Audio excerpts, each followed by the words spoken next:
Okay, so now I'm going to show you how to tune your harp. Now, first thing you need to do is make sure that the pedals are in the neutral position, which means they're going to be in the center notch.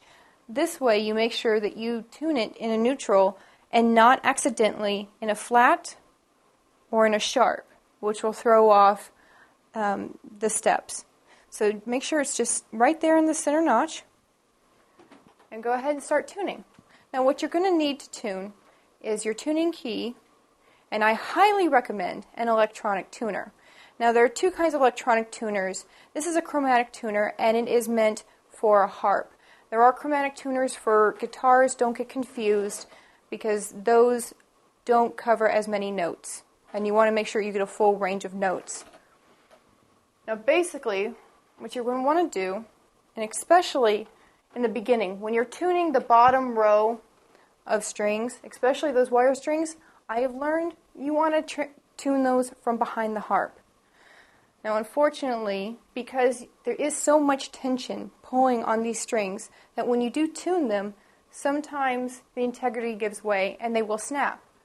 And you don't want to be standing right here when that string comes straight for you. You learned that mistake once, and I have. So just go ahead and make sure you tune those from back here.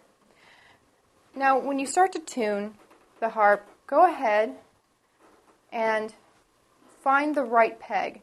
Now these are the tuning pegs, and they correspond with the strings on the other side. And since these strings, if you can tell, are strung counterclockwise, the reverse option on the back is righty-tighty, lefty-loosey. So in order to make this note more sharp, you're going to turn it clockwise. In order to make it more flat, you turn it counterclockwise. Now this string is flat. It's really flat. So what we're going to show is, if you take a look on here, this tells me that it's measuring at about a G sharp. So we're going to want to really crank that up a bit. Now it's at a B flat. And if you listen closely, you can hear it adjust.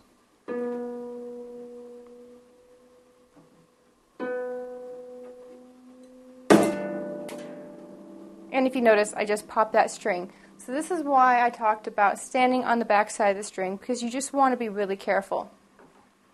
Now, if you're playing in an orchestra and you're not able to hear too well, there are two ways to take care of this problem.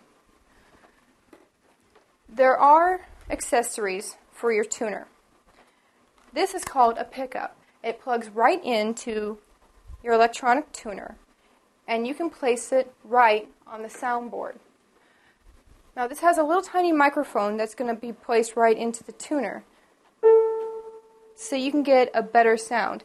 And this is helpful when you're playing with an orchestra and everybody's tuning up and you can't hear properly, or the mic on the tuner won't pick up.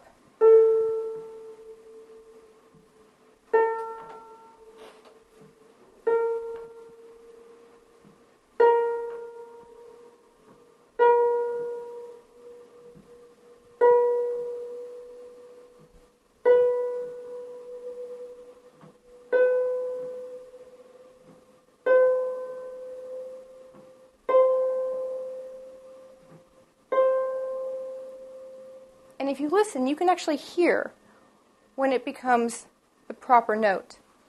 Now this brings into the subject of tuning by ear. Sometimes the tuners don't get all the ranges. And when you're dealing with 47 strings on a harp, sometimes the extreme notes don't register on an electronic tuner. So then you're going to want to tune by ear. So in the case of, like, say, my F strings, which are the black ones,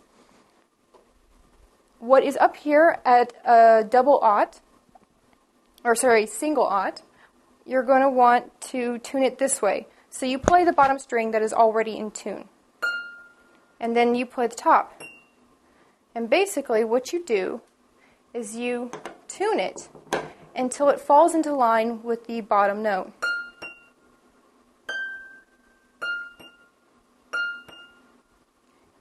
It's the same note, different octave, and you will hear it line up.